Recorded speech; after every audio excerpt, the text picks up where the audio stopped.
Hey everyone, welcome to the 470th episode of Just Shoot It, a podcast about filmmaking, screenwriting, and directing. This episode is brought to you by patron Sarah McCarthy. Thank you, Sarah. I believe we talked about her on a previous episode, and that might have lit the fire under her butt to become a patron. So thanks for that. I'm Oren Kaplan. And I'm Matt Unlow. Today we have Oz Rodriguez on the show. So stoked to have him. SNL director, directed every comedy that you like in the last 10 years. He's done an episode of Detroiters, AP Bio, Goosebumps, Goosebumps, the 80 Bryant Show. I mean, he's directed like so many things. The list is too good. Besides SNL, A Last Man on Earth, Darby Forever, Maya and Marty, Brother Nature, Detroiters, all-time favorite, Sunny Side, Mixed-ish, Shrill, the 80 Bryant Show, Vampires vs. the Bronx is an original piece he did, Kevin Can F Himself, AP Bio, he did the pilot of Bupkis. I should stop scrolling because it really, there's too many great things. And it was a delight to talk to him. We also did 2 episodes of Nobody Wants This. Nobody Barely Wants a comedy. Your favorite show. What are you talking about? That show is like overtly a comedy. Okay, I don't know if overtly, it's just like a straight comedy. Fully. It's a dramedy. It's a rom-com, bro. Yeah. Do you think a rom-com is a romance? And then if you have time, it's also a comedy. Hard disagree. Okay, what rom-com experience do you have? Yeah, sure. What do I know? Christmas movie's not a rom-com, okay? Anyhow, Oz he's just a name that we've known probably for 20 years. We've seen that name floating around, sent from Funny or Die or from Super Deluxe to Funny or Die to SNL. We've always been like, who is this guy that has just like 48% better version of our own careers? And we got to confront him about it and ask him to unfreaky Friday our lives. Why? Yeah. I said, do you want to trade? He said, no. And I said, why not? No, Oz, such a treat, really insightful. We tried to parse as many nuggets as we could from all that incredible experience, starting in digital, cutting your teeth in SNL, and then moving into all sorts of narrative. And I think there's tons to learn from him, for sure. Yeah, it was nice to go back with him in time and hear his story, and makes me think that the title of this episode should be Return to Oz, one of the most mediocre sequels. It's really scary. It's too scary. That's what I thought you were going to say. That's what makes it mediocre. Yeah, the little robot guy. Yeah, everything. The Wheelers. I mean, you don't make an amazing family, epic, legendary film and then make another movie that is unwatchable by most families. Yeah, it's truly terrifying. Anyway, some great VFX in that movie. Let's get into our conversation with Oz, because I can't wait. Why wait? Yeah, it's a long one. If you want to support us, you can check out our Patreon, patreon.com/justshootitpod. If you don't want to support us, listen to this interview. I guess we're just kind of curious, like how one piece led to the next, because, we would love to have your career. Sure. I don't know what the heck a 23-year-old comedy director does nowadays. Because I've been asked, like, how did you get started, or sort of advice for career, and I feel like my journey was different, and like some of the things I did don't even exist anymore, as far as like Funny or Die, Super Deluxe, all these things. Sketch comedy online is not even a huge thing right now. It seems to be mostly done by one person or two. Sure. Please Don't Destroy being a little bit of a sort of different to the norm, where it's like mostly performers, content creators, like, playing every character kind of thing. Mm-hmm. But I still sort of give the same advice as far as like, if you're a comedy director, try to go to places where comedians are at. So let's say your UCBs and whatnot, and try to meet people, try to offer your services, try to like edit, shoot, whatever you can to like make those connections so that, maybe you can then shoot a thing and then see where that goes. I think this is like important because, especially in comedy, because I don't think a lot of like filmmakers or across the world think to themselves, first I need to find the talent. First I need to find the person that I'm going to put on camera. I think most people are like, hey, will you stand in front of the camera for me? I want to shoot something. Say these words. And then, maybe I'll do an audition and try to find some people that want to act. But you're kind of reversing that order, where you're saying, let's find some really funny people and then figure out what we're going to do with them. I mean, I guess I'm also saying like, you have to be at a point where like, I think you've done the short films with your friends and stuff and gotten that experience. I think you want to have that in the bank so that you know your basics, if you will, and you're sort of ready for that next step of like working with comedians and sort of approaching talent and just trying to be in the mix and tell some stories and Because even if like you're adapting someone else's sketch or you're writing your own, like you still need people to be in the thing. So yeah.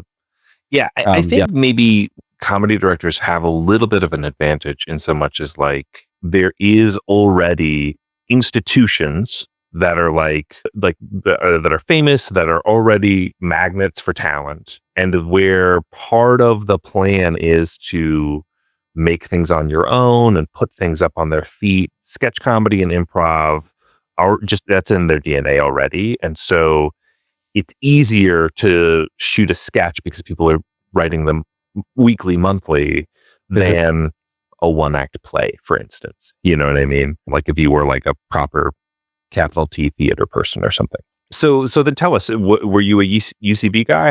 What were those first few comedy opportunities for you? So from the Dominican Republic, I moved to LA to go to film school. So I noticed in your bio it said you're an American director. It's important nowadays to say I am an American citizen.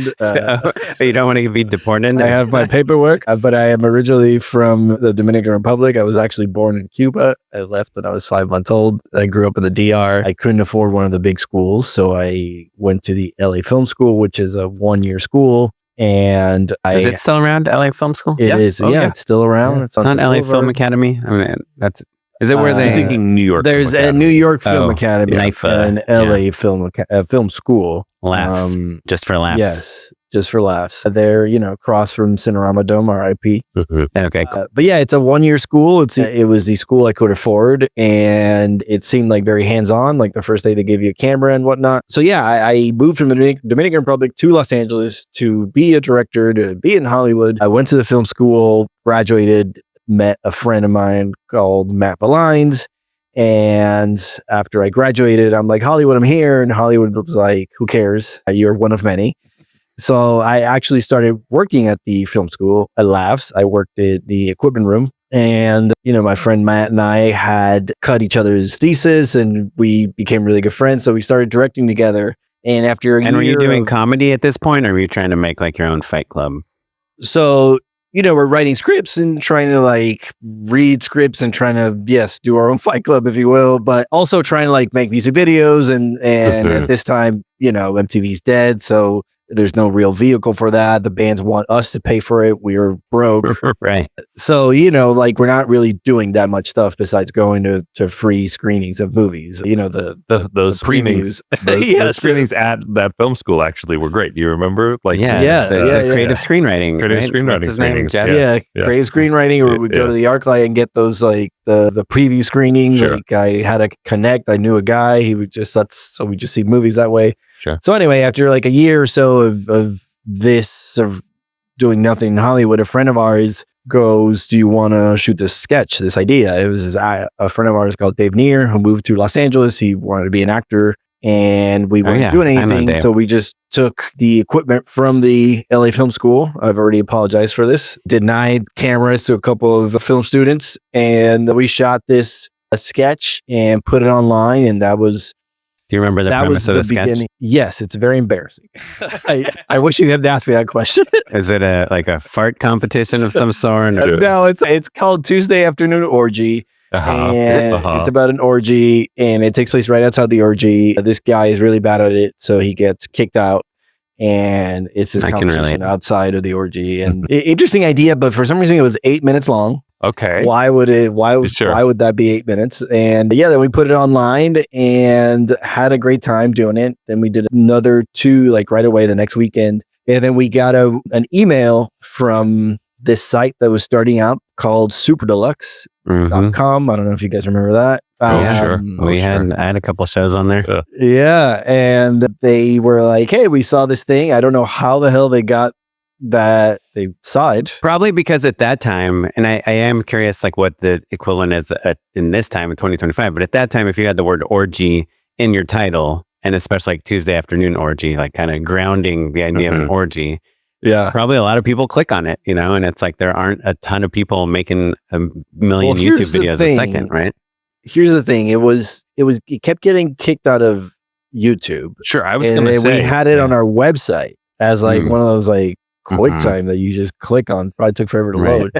You had So whitehouse.com, right? Yeah. Was that your website? I think this is how these people saw it. Anyway, so Super Deluxe approached us. They were like, we'll give you a little bit of money for 3 sketches. And they gave us a little bit of money for 10 sketches. And they gave us a little bit of money for 30 sketches. Do you guys remember? I think they would give I'm curious how much you got. I think I would get like $5,000 A video? like for a 3-minute video or something. Yeah. So they order like 5 videos, you get like $25,000 and you can pretty much Slice shoot it up, them in shoot like in 1 day, 3 2 days. Yeah. I probably shot them in like 10 days. Yeah. So we devised, like, we figured out a way to like quit the school and live off of this, money. So it was like the first time I was being paid to be a director. It was crazy exciting because I was, again, getting paid to direct and shooting stuff with my friends. And then, And can I ask, was there ever a question of who was going to be the director? Or was it always like, Oz is the one that's down to like bring the camera, figure all that stuff out, do the editing, figure out the sound, figure out the music. So we'll let him also direct. So Matt and I were directing and editing, and we worked at the film school. So we would both, borrow the equipment. And so, we were doing that together. So basically, you're you two were the Yeah. production company essentially as well. You're doing everything basically.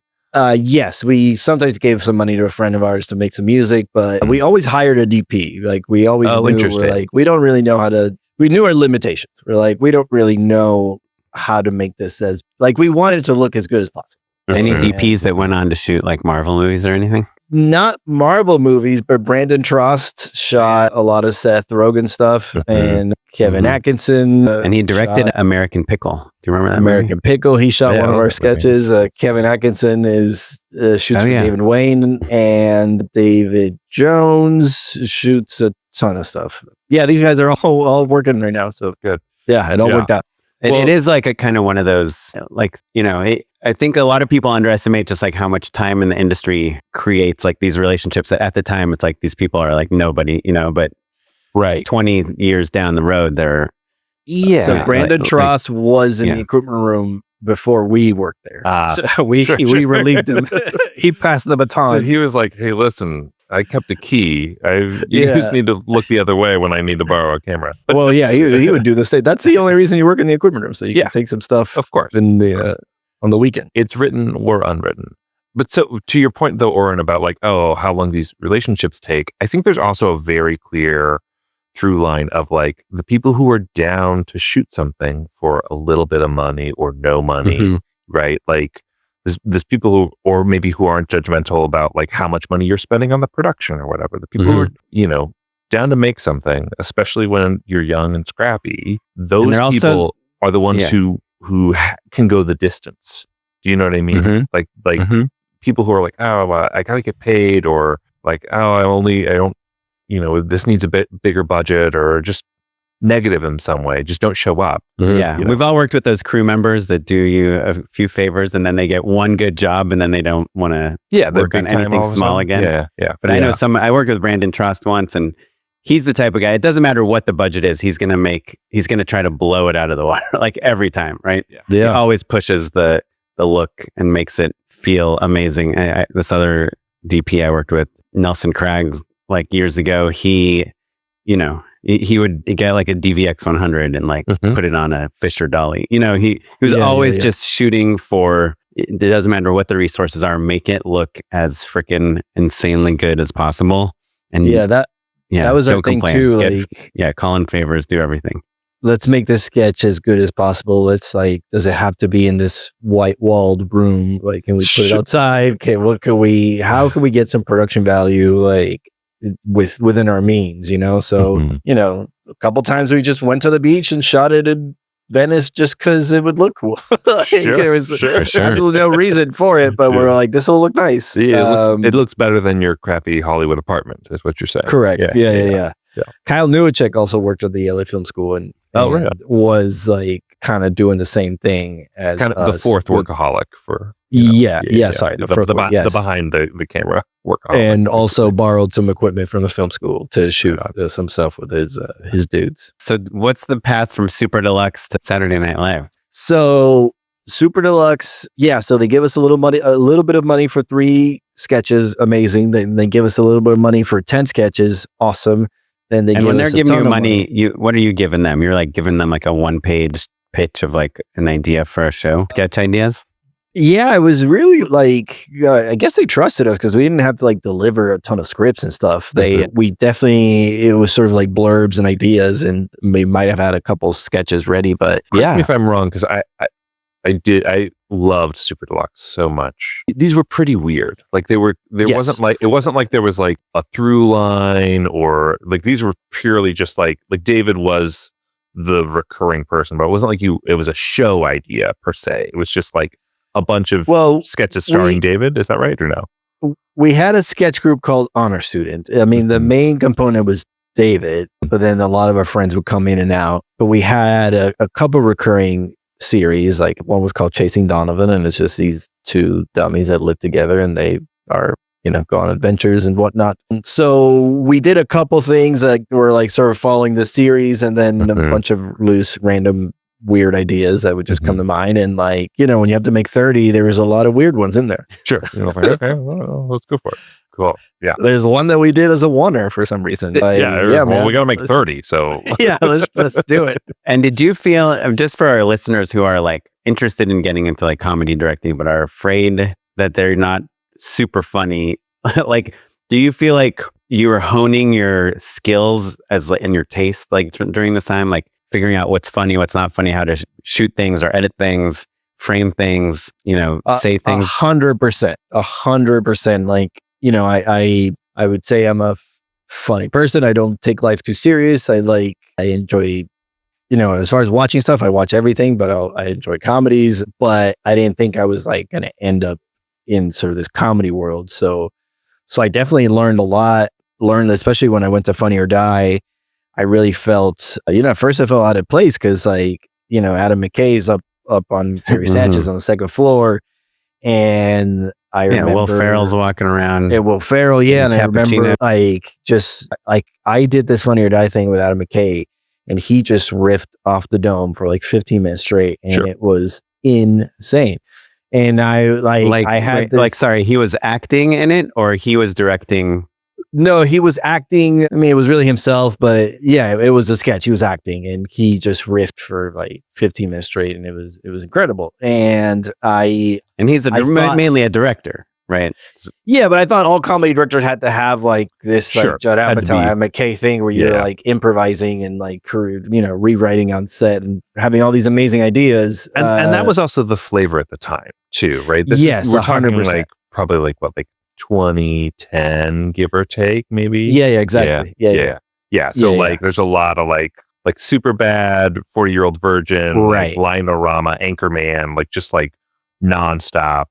Improv was the thing for sure. Yeah, and that's intimidating as a young filmmaker who wants to do comedy, and you're like, I can't come up with like one good line here, and this guy's doing like 100 in a row without thinking. Yeah, so for me, it's just like putting the actors and these improvisers in the best position so we get the best stuff, and also realizing when it's just kind of stale. Like, all right, like I think we got it. I think we've explored that. And also knowing when to like steer it towards the story. If there is a story, like, hey, we're going off track and we have this plot point that we need to get to. So yeah, it was definitely a learning experience. I didn't even know what like improv really was until I started working at Funny or Die. Well, yeah, until those times where improv was such a big thing. But I thought all comedy was either stand-ups went up there and just made it up, or like people are just writing it down. But sort of this improv idea was new to me and really exciting. Yeah, absolutely. So you got to Super Deluxe just kind of went straight to Funny or Die. Super Deluxe is going on, and this is the early days of the internet, so they don't know how to monetize it just yet, so they kind of ran out of money. And Super Deluxe is done, and we go back to the film school because we need money.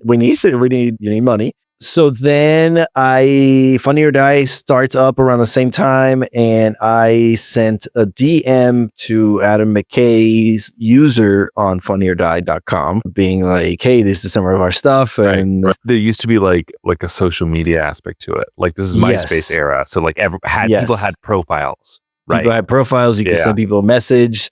And like literally, it would be like if you went to like the about page or the founder page or was that whatever, it was Adam McKay, Judd Apatow, and Will Ferrell at the time. They were like, yeah, that's right. Yeah, That's crazy. And he had already done like Anchorman and I mean, like he was a famous director. He's Adam McKay. You know, he's definitely done Anchorman and Ricky Bobby, Talladega Nights, and he directed SNL too. I guess I didn't really. He's from SNL too, but you know, we don't have a job. We're running out of money. So I was like, whatever, fuck it. Send him an email being like, hey, we're honor student. We do this and we've done these sketches. And I don't even know. I'm not sure what I said as far as like, give us a job or like, we'd love to talk. But I definitely threw myself out there in some way. Didn't check the message for a couple of days because I'm like, this dude's never going to write back.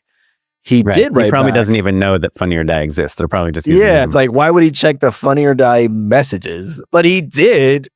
And he responded and he's like, this is cool. You should come Gary Sanchez and then have a meeting. Matt and I are now very sad that we didn't do this exactly. Yeah. It was an email away. Well, but also, and 30 awesome Super Deluxe shorts away. You know what I mean? You have to like you put in those reps early on.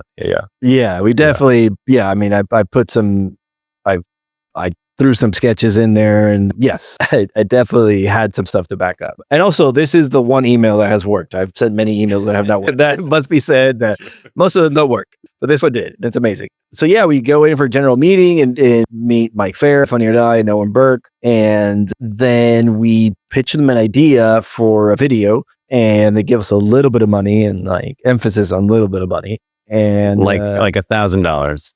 Yeah, it was around maybe at most 2, but I think it was around 1,000. And we shoot the sketch. And can you remember the premise? It's called Dave and Jenny Get Laid. There's a theme. Yes, or Dave and Jenny trying to get laid. But even closer to the theme. It's very silly and very PG. So is with Dave Neer and Jenny Pearson, our good friends. And it's one of my favorite things we've done. It's a very fun, silly sketch. So anyway, we do this thing, we put it online on Funny or Die, and then Will Ferrell and Harper Steele like it, and they put it on the front page, and then we get a meeting with Steele, and Harper offered us a job at funnyordie.com. It's a really crazy story. Like a full-time directing job? A full-time directing job. Like be a staff director. We'll give you a salary, a 401k, health insurance. You'll work out of our offices, the one with the slide. Yes, because we're directors and editors too, and you know, and also but also like I guess we sold ourselves too as like we will gladly direct and edit other people's stuff. You know, it's not like we're just doing our own stuff. So we will do our own stuff, but also we're in-house director editors and we'll do whatever needs to be done. Like I remember our first week we did a thing with John from John and Kate Plus 8. I forget that gentleman's last name. So that was like the start of the week, and the end of the week we were working with Tim Ross. So you know, highs and lows. Yeah, that's how Kate Plus 8 is pretty cool. I mean, she had an iconic haircut. So that's how we ended up with Funny Diet. So after a few years there, so while you're working there, this is like I guess because again, I'm trying to harken back to those days and realize all the wrong moves I've made. Soak it up for a second. But also think about like if today I hear that Zach Galifianakis is starting a web channel, like how do you capitalize on that? Like when you're working at Funny or Die, are you just like having lunch with Adam McKay and Will Ferrell and Harper Steele, or are you kind of Harper getting plugged into all these? Oh, okay. Harper wasn't at SNL. No. Harper was running Funny or Die. Okay. And then Gary Sanchez is on the second floor. So Funny or Die is on the first. Gary Sanchez is on the second floor. Gary Sanchez is Adam and Will's production company. Correct. Sorry. That made like the Will Ferrell movies and stuff. That made those movies. So that's sort of the C-suite. And like, you know, you don't really go up there. And like, sometimes they come down and talk to the plebeians. But like, there's a little bit of a division for sure. And like, Will Ferrell's not coming in every day. Sure.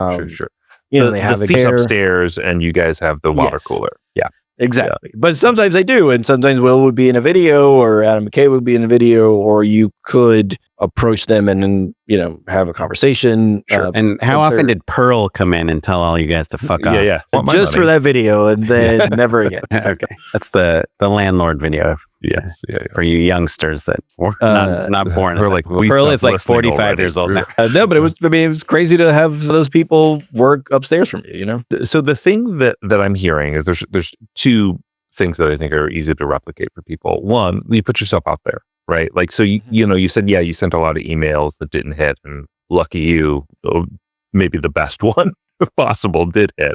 But, Oren, you were making the joke of like, oh, if we had sent those emails, maybe we would be in those shoes. Oz, you sent the email, right? So somebody who's 25 right now and is like, man, I've been making sketches with my friends. Maybe we have a couple cool TikTok videos or whatever you're into. It's not maybe quite so crystal clear of like Variety announcing, hey, CAA has launched a new comedy site with comedy superstars, but there are those opportunities out there, and you don't know what's going to hit and what's not, right? For every Funny or Die, there's a comedy.com or whatever, the equivalent is. So putting yourself out there is the first thing. And then the second thing, is that like you were like, hey, I'm going to be amenable. I'm going to be opportunistic. Yeah, I'm going to direct my stuff, but also I'm here to help everybody else, right? So you're empowering people. There's no ego with that as well. You're funny. You're doing good work. You're impressing people, but you're still a support system as well. And like very clearly, they were building a company that needed people like you. But Oz also needed a job to get 100%, right? 100%. Yeah, for sure. But so how awesome if that job happens to be you directing and the celebrities like every week. Yeah, but we didn't know that quite yet. Do you know what I mean? Like the idea, Funny or Die revolutionized the idea that celebrities would do videos on the internet. So like when it's first starting out, yes, there's Will Ferrell and Adam McKay are doing The Landlord or whatever, but like remember, like YouTube at that time in particular was like for like home videos and stuff.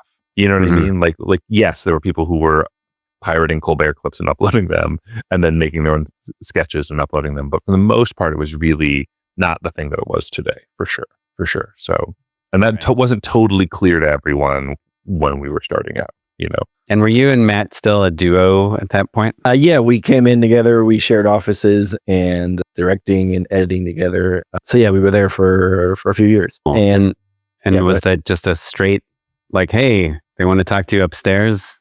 We want you on SNL? Was it that simple?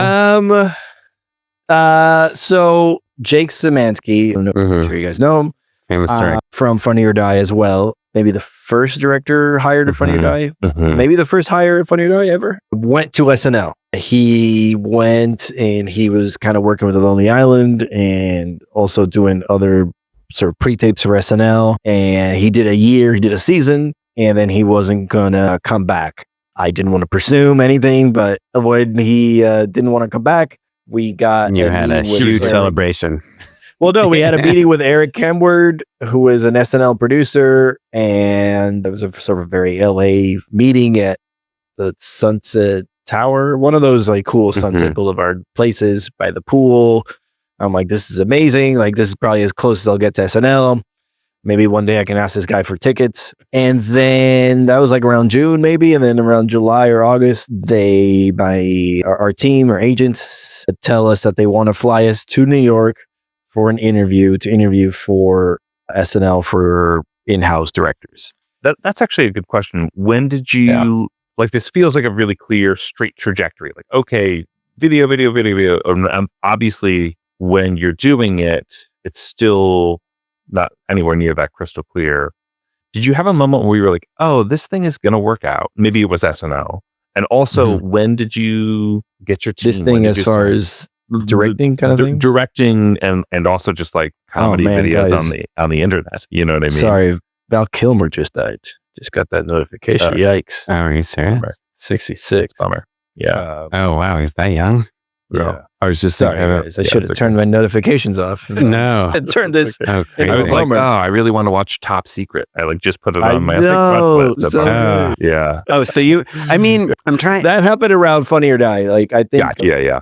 Funny or Die definitely helped because that was, like you were saying, so all these celebrities were doing these videos and then started, the caliber of celebs started growing. So you got this attention from agencies and whatnot. And yeah, we got a manager agent pretty soon after signing at Funny or Die. Gotcha. Or starting to work at Saturday. Yeah. It's interesting. I think of like, steps in someone's career and like when is the biggest celebration? You're still at SNL, right? Right now. No, I left in 2019 actually, but I just keep coming back for stuff. You're just like in the family. So to speak. Because I see on your IMDb, I mean, you did like Deli Boys, Goosebumps, Nobody Wants This, which show I should be directing. I mean, I'm a Jewish LA man that is married to a Catholic woman, and my mom told her that I would never marry her. First time they met. Anyhow, they hired the guy from the Caribbean. Hearing now your career trajectory from LA Film School sketch to Super Deluxe to Funny or Die to SNL to directing a ton of TV and SNL specials and all these different things now. It seems like the biggest celebration moment is the Super Deluxe call, right? Like that's the biggest, like if you look back at your career and it's like the first time you were paid, because everything else doesn't seem like a huge step, going from Super Deluxe to Funny or Die. I would counter with like Funny or Die, like a full-time W-2 like job at Funny or Die. Yeah. Yeah. I mean, looking back, we probably should have partied really hard for Super Deluxe. We were just so excited. So you're like, if we buy beer, we can't afford rent.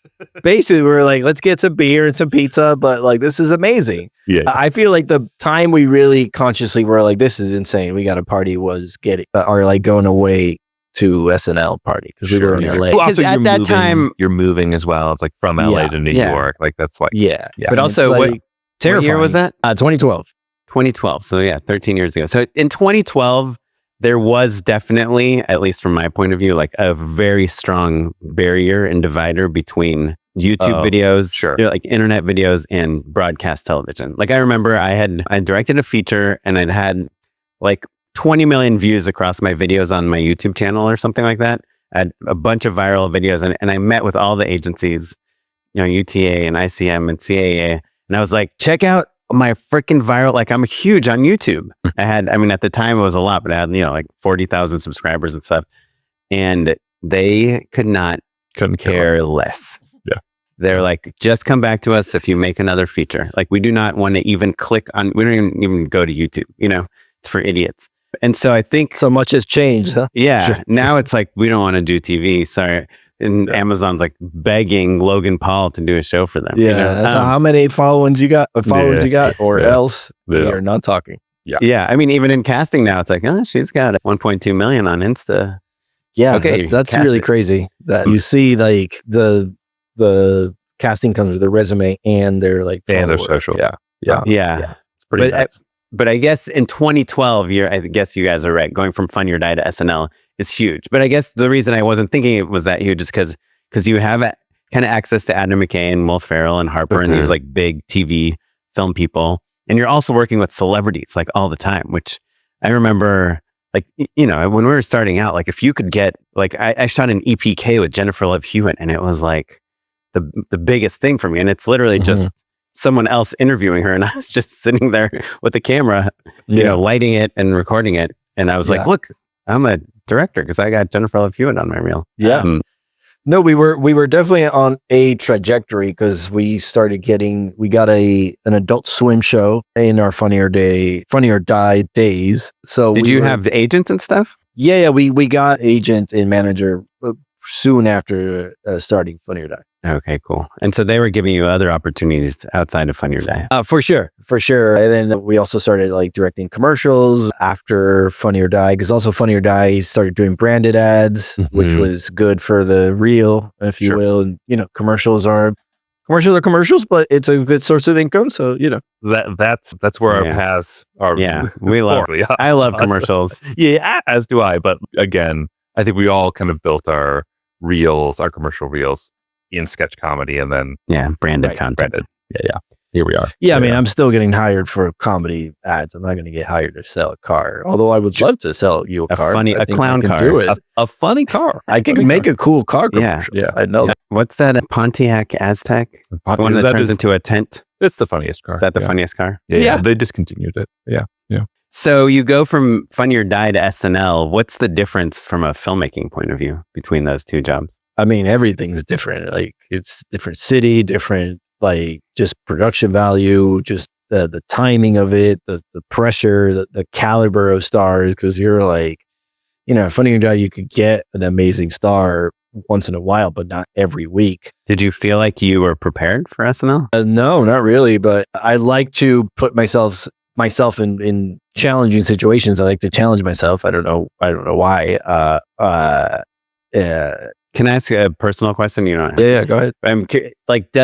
Because 2012, again, the internet is the internet and TV is the big leagues. Is there like a big pay bump that comes going from a place like Funny or Die to like full-time job, Funny or Die, full-time SNL? Like now you're kind of balling a little bit, right?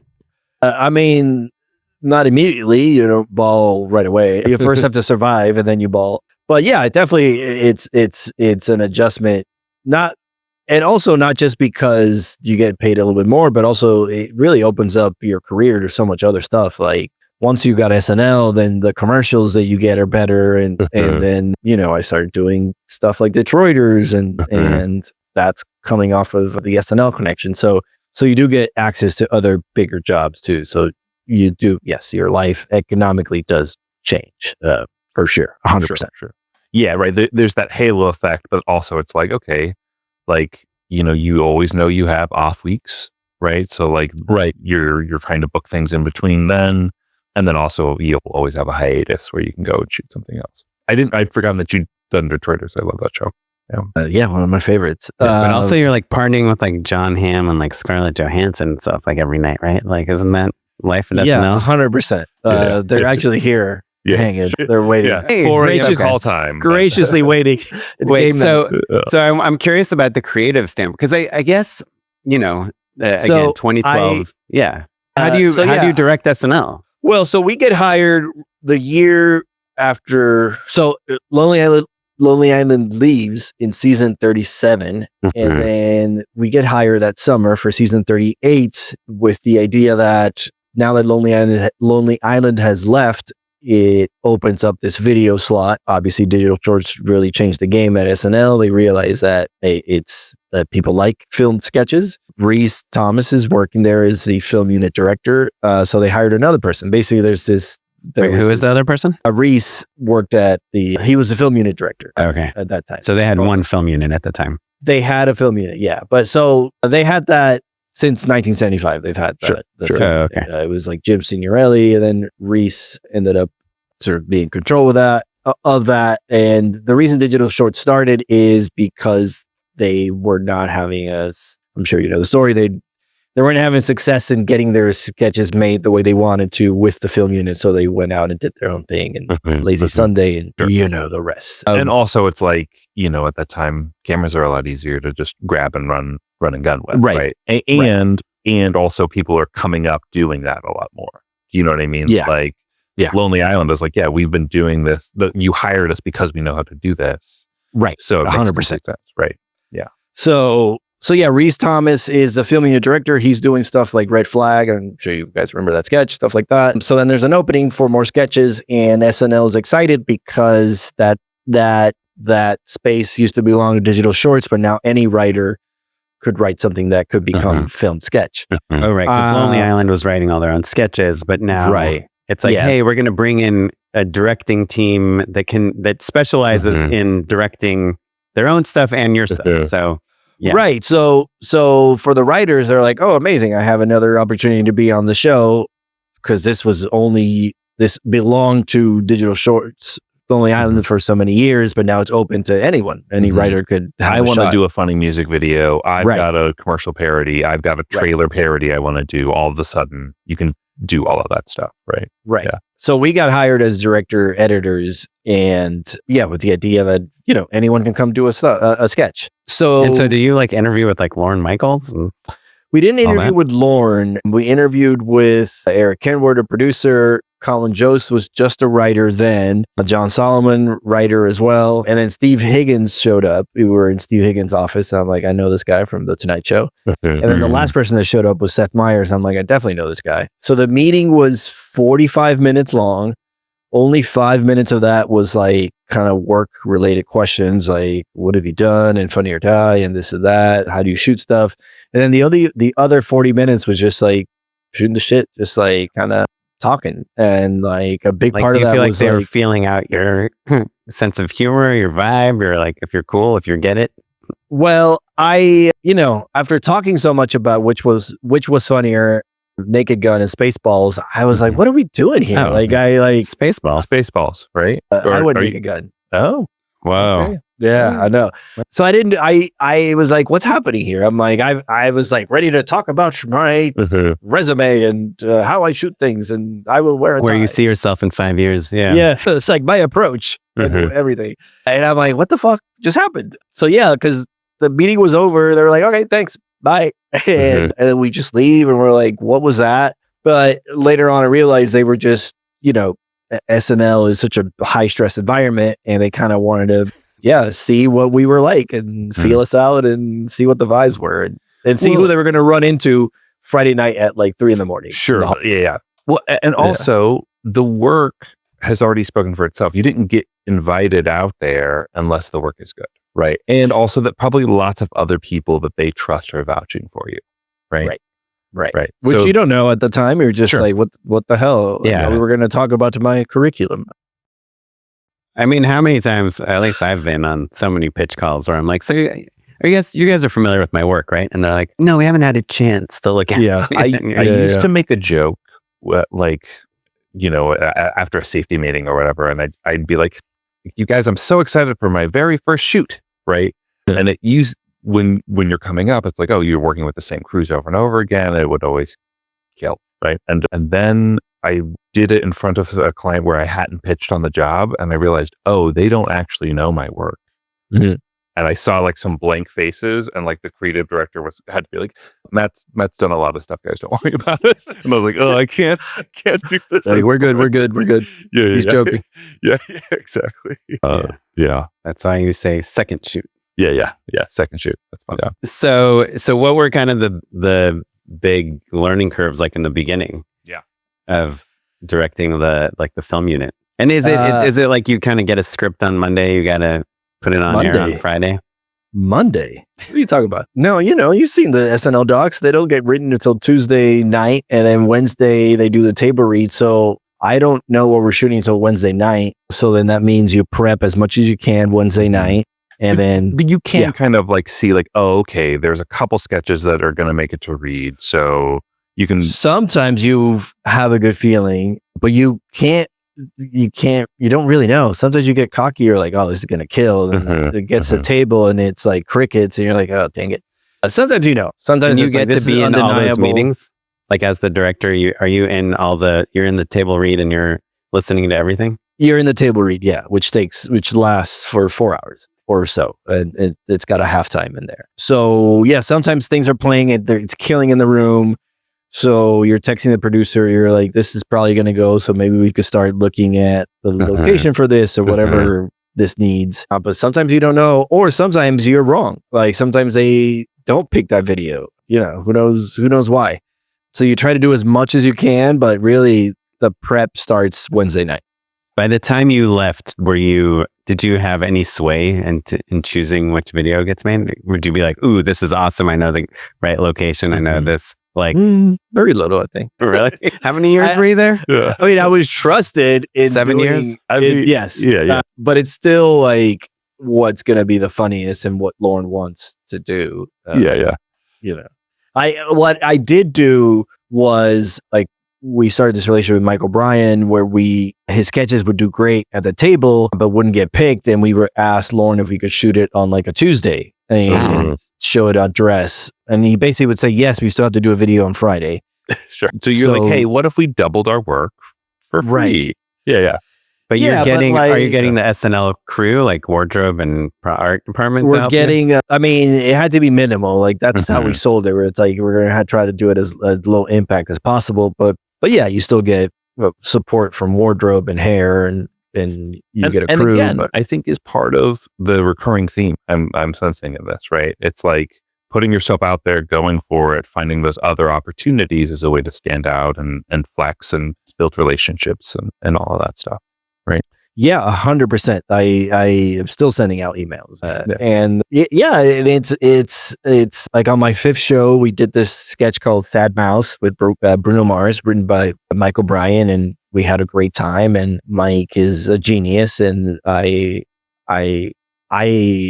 his sketches were so good at the table, and I was like, man, I would love to direct that and help put that on the show. So yeah, it was driven from that, but also helped my career for sure. And can I ask you, Mike remembered me, and I got to do AP Bio. That was the first pilot I got to do, and it was a pilot for NBC. So that was amazing. I bet. That's awesome. Can I ask you a really stupid question? As the director of like a filmed SNL sketch, how much of what we see is like coming from you, from like your brain? How much of what is airing on TV is like you're making the shot list? Are you getting it approved? You're just kind of go and shoot it however you want and just tell the checks and balances, especially at that pace, right? You're not really floating shot lists by people, but every writer's a little different. Some writers are a little more hands-on and a little more hands-on about the visuals. Some are just like, here's what I'm thinking, you go do it. And some are very hands-on with like the jokes. Like, I feel like it should sound like this, not like that. So every writer's a little different, but if it was a music video, I would talk to them about whatever inspiration I had. I do like to show any kind of visuals, because you don't want to on the Friday that you're shooting, people show up and be like, oh, this is not what I was thinking. Because you still it's still the writer is technically the producer. So, interesting. You want to collaborate with them, and you want them to be happy with what you're doing. And how often are they happy? Like, have there been, I'm assuming there must be times, because I know from my own work as a director, where you're in a rush, you're trying to do things fast. You get a prop, it's not the exact right prop. You get wardrobe, it's not the exact right wardrobe. You get a location, it's not the exact right location. And you see, the creative person be like, yeah, it's, it came out fine.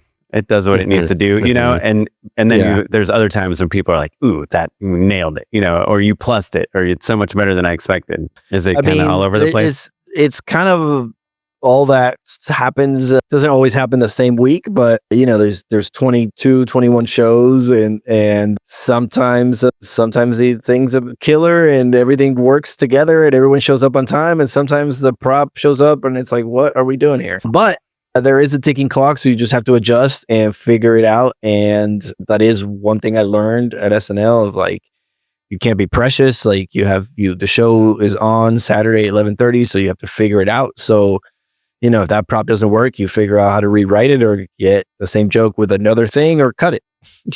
Yeah, this is a question that there's probably no good answer to. But how many takes do you do? Like, are you a director that does a lot of takes? Or are you like, oh, we got on the first take, let's just do a second one for safety and move on?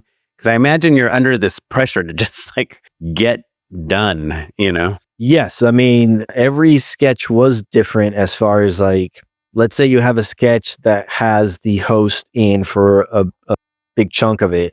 Then you're going to be against the wall, because they're going to need the host 30 Rock for rehearsal of the live show. So let's say you might have from 8 a.m. to 12, 1, 2 if you're lucky. So that's, maybe 6 hours. So yeah, you can't be super precious. You kind of have to keep it moving. And once you get the joke and you feel good, but you're doing probably 3 to 5 takes, and like past that it's something went wrong. Yeah, sure. But probably 3 zone is the best. And, shooting multiple cameras. And I will say that one thing that's really helped me, I probably should have started with this, was, before I went to film school, in the DR, I actually, for some reason, studied advertising, which was whatever. We don't have to include this. But at the same time, I started working at this post-production commercial house, and I learned how to edit. And that has been one of the most valuable things for my directing career, just sort of to know what pieces you need to tell the story.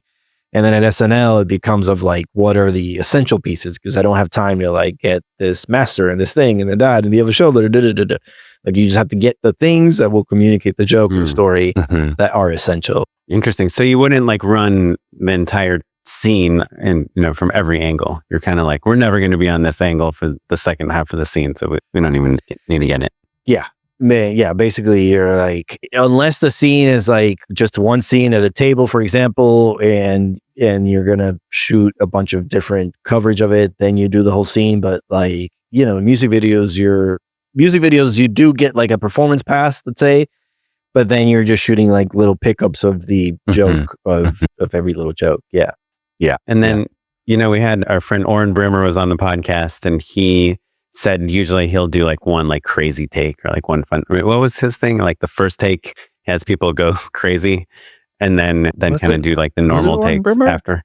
It was Oren Brimmer. I forget if it was the first take or the whole take. Because I remember we talked to Tony Yesenda about it as well. He was like, "Oh, this is what he does now." You start. I think it must have been Oren then. You start with the most improv-y take, and then you refine there. Whereas I think maybe the more commonplace way to do it is to start on book and then get looser as you go and find new things.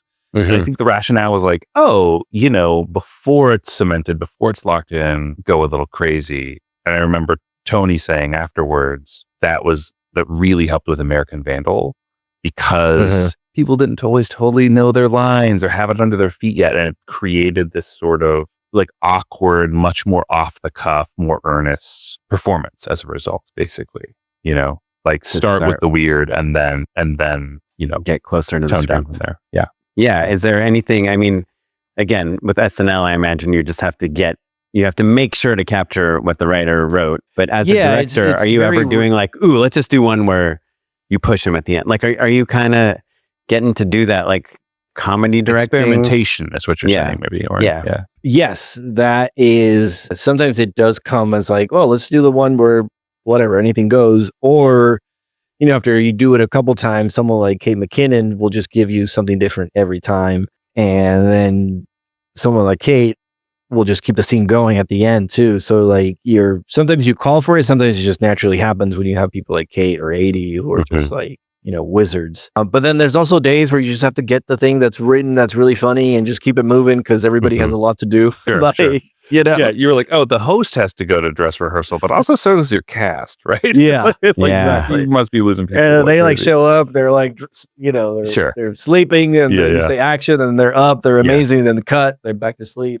What is something like just the fact you're just reminded me like having someone like a Kate McKinnon or an 80 Bryant or whoever that is just giving you, they're writing, helping you, write, like plus it up and like punch it up while you're filming it. Like how it just kind of goes back to what you said in the beginning, which was like, hey, if you want to get into directing, go find some like really funny, talented people. Yeah. Because it's whenever I've worked with like very funny people, which is, not as often as I would like, they are like the people that you can just keep the camera rolling, and they do say one thing where you're like, ooh, I want to get this from another angle just to make sure it makes the final cut. Sure. And though, Oz, I'm curious, every director is always up against time limitation of some sort, but SNL is the most extreme version of that. But when you're working with incredible improvisers, you almost feel foolish for cutting, right? Like they keep going.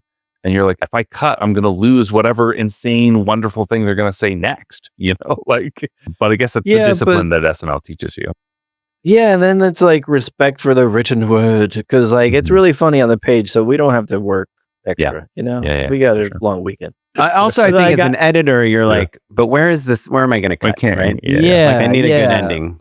It was really interesting. Funny or Die was all about the improv. And we're always looking for those opportunities where people go off script and just really go bananas. But at SNL, it wasn't like that as much. Like, interesting. You have improv within what you're doing, but you also like, it's a really good script and usually it's written long. So you're going to have extra stuff anyway. So it's really about capturing the script, not as much improv really. That's really interesting. Well, so you mentioned, it's written long and you're giving yourself ample amount of time, but that can always be a little tricky if like it's a long scene and you're trying to do interesting blocking or kind of some sort of visual variety. Were there any tricks or moves that you found to safeguard against what you knew was going to be kind of a flexible edit in terms of runtime? Yeah, I mean, it's interesting because SNL is a place that lets you be creative and the main thing is it has to be funny. You got to get the laughs, but it does allow for some interesting blocking. But at the same time, like there is this ticking clock. The show is 90 minutes long. So sometimes you have to cut some things down just because the show needs to lose 10 seconds. So it is not a place where, it's a place where if you do interesting blocking, it's tough to commit to like a oneer or something like that, because you do have to be flexible with time. And like, if it is going to be a oneer, it has to make sense for the sketch and for the show and for everything. So, you shoot it in the most interesting way, but I was always sort of mindful of the edit in case in case that joke doesn't work and you have to lift it. Like you sort of have to like know where you can have some edit points and where you can cut to a reverse or something like that. So yes, you could be very creative, but I think you sort of have to understand the game as far as like, sometimes from dress to air, you're just told that you have to lose 10 seconds, 20 seconds because the show's running long. It's not a creative thing. It's not, it's just, we don't care where those 30 seconds are coming from. Yeah. Right. Yeah. You just set the speed of the whole thing to 104%. Yeah. Yeah. Basically. It's like we all have to make it work for the show to work. I know, sorry. I was going to say, I know we're running low on time, but I was curious, and Matt, if this question ruins your question, then we can undo it. But when you went from SNL to the rest of TV, when you're doing Nobody Wants This or Bupkis or AP Bio, like did you have any bad habits from SNL where you're like, no, it needs to be faster, it needs to be quicker, it needs to be this, like that's 4 seconds of dead time is too much of a pause?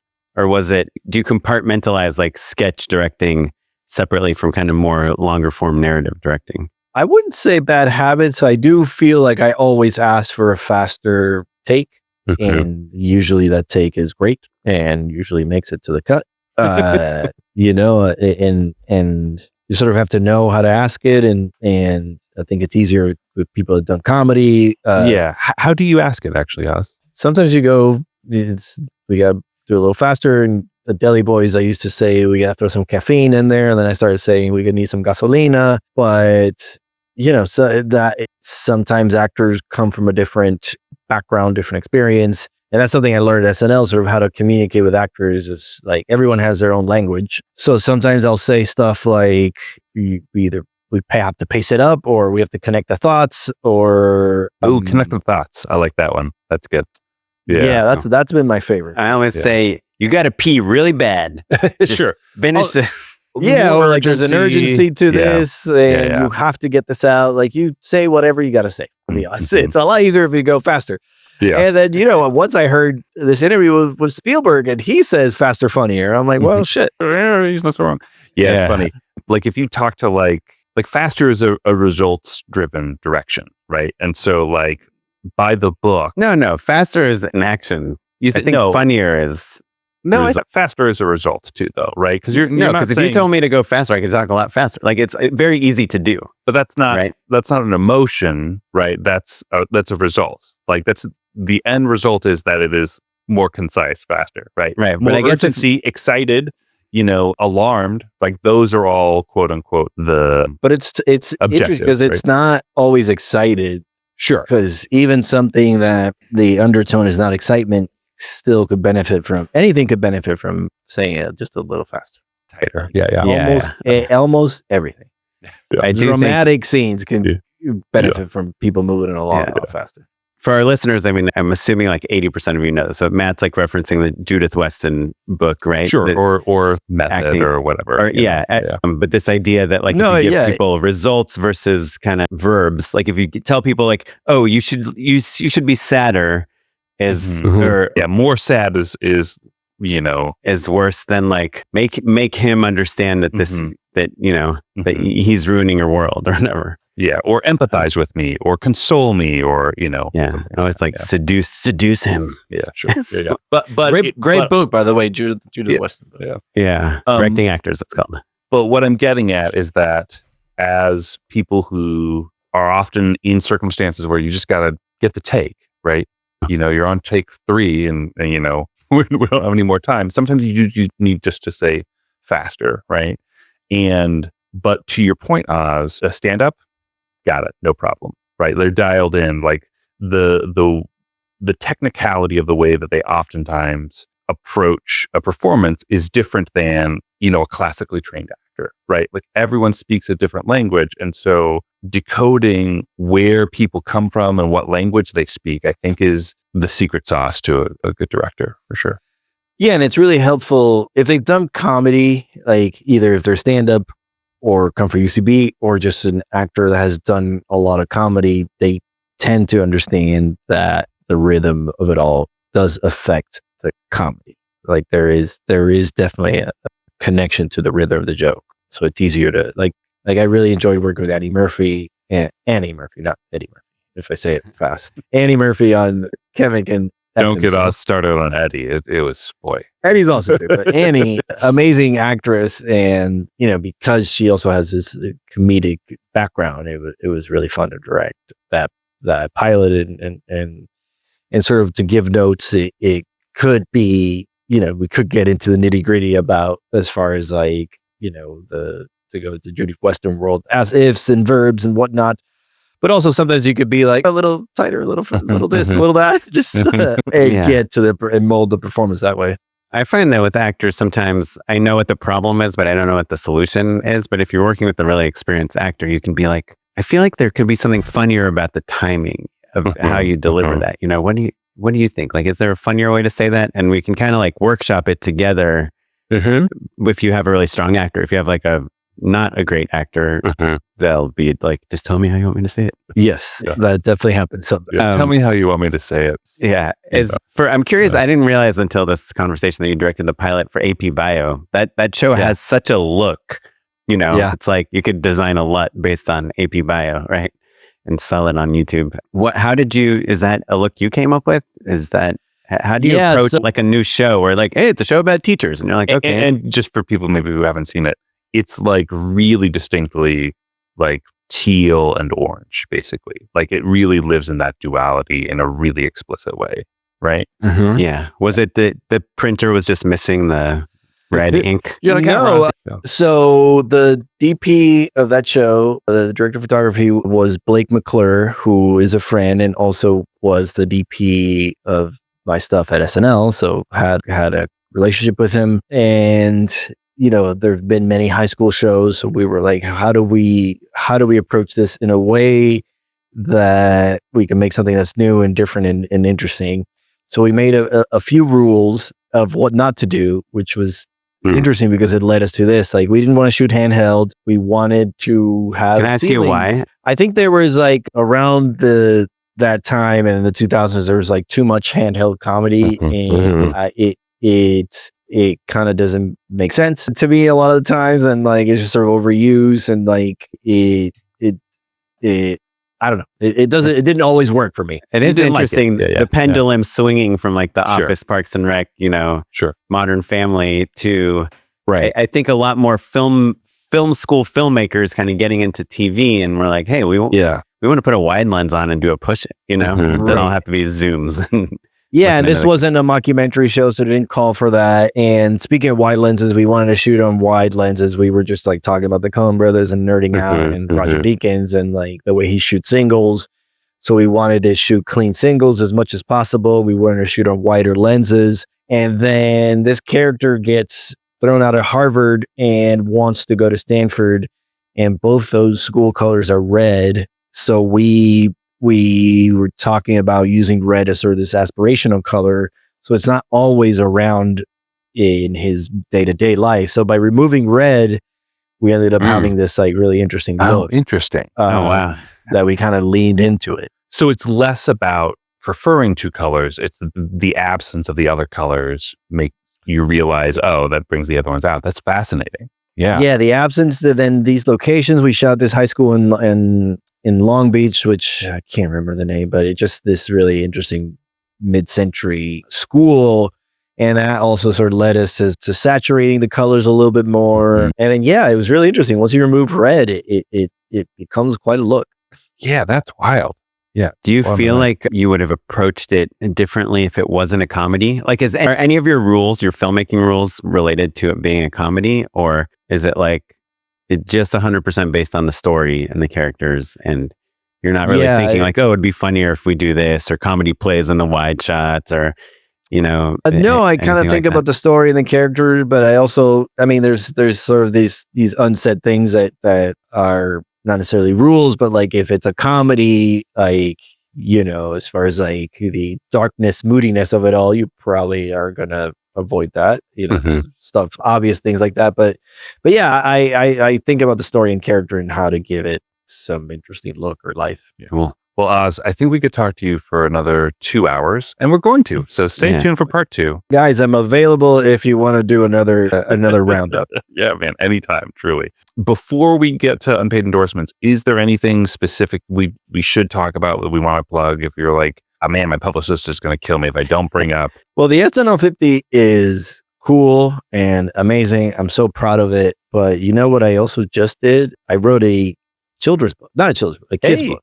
It's a middle grade book. It's called. Wait, what's the difference between a kid's book and a children's book? Is there a difference? Sorry, it's not I have to say, because I used to say kids. I'm trying to figure out. I'm new to this. Is it emerging readers? Is that a term? It's middle grade, so Gotcha. it's 8 to 12. Okay, gotcha. But I had some friends that thought it was like a real children. Sure. It's not like a. Is it a graphic novel? No, it's like straight up words. Wait, what's it called? It's called The Girl and the Robot. And it's about this girl, Mimi, who discovers a crashed space robot in her Brooklyn neighborhood. It's sort of my version of E.T., but it's also, a story about immigration and the current state of things.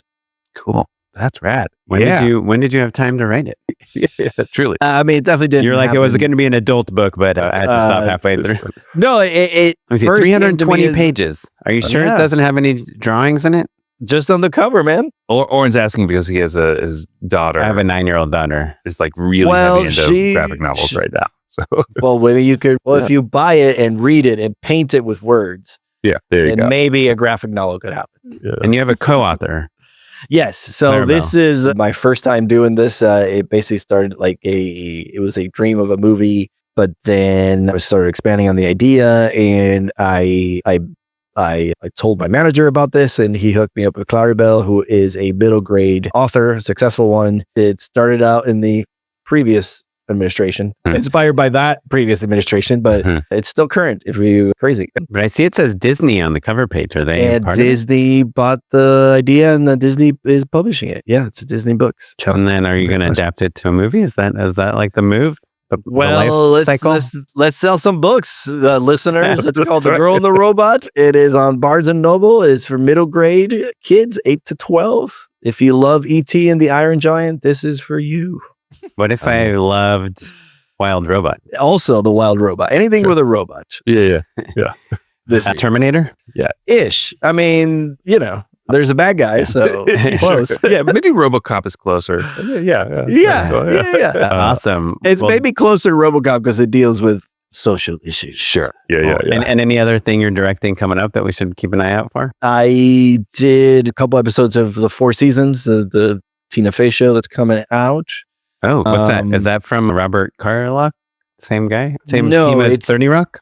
It is different. It's 30 Rock adjacent, but it's Tina Fey, Tracy Wickfield, and Lang Fisher are the creators, showrunners. I think the trailer just dropped last week. It's a remake of an Alan Alda movie called The Four Seasons as well. Oh, awesome. Cool. And it has nothing to do with landscaping. It has nothing to do with landscape.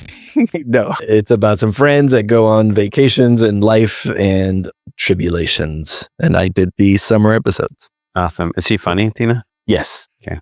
Yes. You heard it here, folks. Yep. Breaking news. Can you believe it? And last thing before endorsements, if people want to follow you, are you on Instagram or anything? I am on the Instagram. I am Oz_Rodriguez. That's the under one. Yeah. Oz Rodriguez. That's me. Oz_Rodriguez. Come check out the IG. It's a lot of Girl and the Robot talk right now because, we're out here in Barnes and Nobles. Yeah. Cool. American director. Well, Oz, do you have American director Oz Rodriguez? Do you have a moment or two more to endorse with us? Yes. Unpaid endorsements. So my unpaid endorsement is a film called Love Lies Bleeding. Did you guys catch this movie? Ooh, so good. So good. Amazing. I feel like I've heard of it. I'm late to the party. It's on Max right now. And it's just like this cool, like vintage retro sort of noir story. It's like the plot is just like cracking. It feels kind of Coen Brothers inspired in that way that's like there's twists and turns and like double crosses and all of that stuff. It's Kristen Stewart and Katie M. O'Brien are the leads, but the supporting cast, Ed Harris, Jenna Malone, Dave Franco, everybody's awesome. But the thing I really want to point out is that the cinematography is so good. I was like, oh, this is it, in a way that I've been nerding out with my DP friends about. I can't get over how good it is. And I think that the thing that they've really managed to crack for me is like, there's like a digital sharpness to new movies now. And like, there's always a cocktail of like a little bit of grain and the vintage lenses or whatever. You can kind of like dull that down a little bit. But this movie doesn't feel like it's pulling punches in terms of image quality, but also just has an awesome look, an awesome grade. Compositions are always great. Like every scene is lit perfectly to my taste. It's really awesome. And it's a great movie on top of being nerdy. So, yeah. And the last 30 minutes are awesome.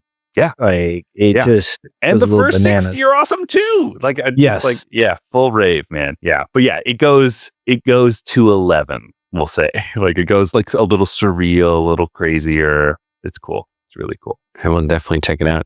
Oz, what you got, buddy? Damn, that's really good. All right. I completely misunderstood. That's okay. Do you want to take a second, or you can endorse something that you're paid for? It's totally fine. You wouldn't be the first person. We've had people endorse like their wives. Like, my wife is so amazing. And we're like, no, that doesn't count. Guys, my wife is so amazing. She has this wine shop in Studio City. That's what I was going to endorse. Wait, does she have a wine shop in Studio City? Oh, yeah. We have had... Remember, my old manager endorsed his wife's shop, and also in Studio City. Wait, well, it's called Dia Natural. It's called Dia Natural Wine, and it's the best. Dia, D-I-A? D-I-A, yeah. But I won't just talk about that. Dia Natural Wines in Studio City. No, awesome. Dia check it out. Natural Wine. What's a natural wine? Natural wine is a wine that does not have any added chemicals in the bottling of it, and it also doesn't have pesticides in the farming of the grape. So it is natural all the way. Cool. So we are in Ventura Place. But truly, I wasn't going to... Dude, I know this shop. That's awesome, man. Yeah. There you go. Oh, amazing. Yeah, for sure. That's awesome. I love it. Yeah, it's right next to Giada, right? It's right next to Giada. Yeah, man. Talk about a good Sunday afternoon. Yeah. That's our place. Come by. I will. That's awesome, man. You know what? I'm going to... My unpaid endorsement is to go to the movies. I have been going to the movies, and I watched Black Bag twice, and I love the movies. Wait, that's a Soderbergh film. That's a Soderbergh film, this grown-up spy movie, and it just made me feel really good about going back to the movie.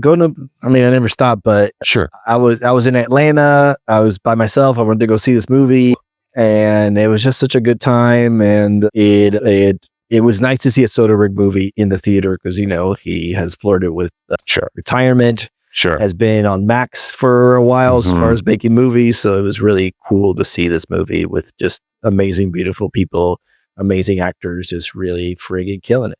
Yeah. So that's my unpaid. I have nothing to do with this movie Black Bag, but let's go back to the movies. Mickey 17, also super weird and awesome. I love me some Bong Joon-ho. That sounds excellent. And also, I'm going to piggyback and say, being on a job, like out of town and going to the movies solo. Yeah. Oh man, that's it. That's solo. That's it. Yeah. Love it. Love it, Oz. What you got, Oren? Well, I've been watching this little known show called The White Lotus. Heard of it? Just kidding. Severance. Just kidding. I had something. I just escaped. Were you going to say the studio? No. Everyone knows the studio. Yeah. There's some really good shows on TV right now. Unfortunately, they're all like going to end, and I'm already depressed about it. Well, the studio I haven't seen Adolescence yet. Adolescence is so good. The talk of the town. Yeah. My mom told me to see it. Yeah. Did we talk about Adolescence? Do you know what camera they shoot it on? No. They shoot it on the DJI Ronin 4D. Oh, we did talk about this. That's right. But I think we talked that about camera offline. No, but it's a Ronin. I'm sure it's a light, compact, and easy to move around with. Yeah, a lot of people call it the chicken head camera because it's the camera is like on the stabilizer that is like fully stabilized on four dimension. That's why it's called the 4D. Then but they it's shoot like the studio in the Ronin too. the studio. Oh, so this is kind of cool about the studio. There's this shot in the second episode where, so every scene is a oneer in that show. And our friend Eric Kissack edits it. And the opening shot is Seth Rogen. He's driving a car and he arrives into place. And then The second episode is just 100% a oneer. the entire episode? It's called the oneer. I know it's called the oneer, but they do go to a screen, a TV, No, monitor. it's a oneer. Yeah. I know, but they go mean, to a monitor. Are there and then they stitches in pull there? out. Who knows? But sure. there is. For it sure. It is a oneer. For sure, because they make a joke about Birdman or something where they're like, oh, you could fix it with like a blend wipe on a or whip something. pan or whatever, and they're whipping back and forth, and she's like, we're not going to do that, and very not clearly, but like they're definitely stitching on the whips as they're talking about how they won't stitch on whips. Right. But that show has a lot of like, we're going to come into a monitor that is a live feed of a different shot. Sure. Yeah. So do you believe that they're not comping what's on the monitor into the monitor monitor? could have been a comp. Yeah. It could have been a comp for sure. I'm not saying that there aren't invisible scenes and stitches, but there is not a quote unquote perceived. It's not like the cut. first episode where there are some Yeah, straight there are cuts no from scene to cuts. scene. Quote unquote. It's presented as a oneer.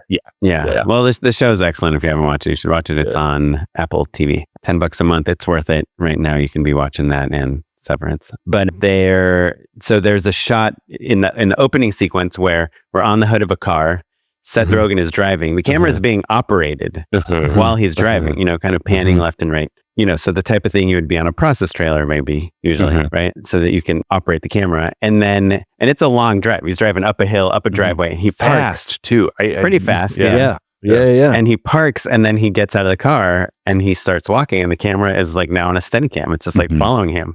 Right. And like you said, it's the beginning of this very long oneer. And I saw someone on Threads post, what the hell is going on here? How do you mount a camera to the hood of a car?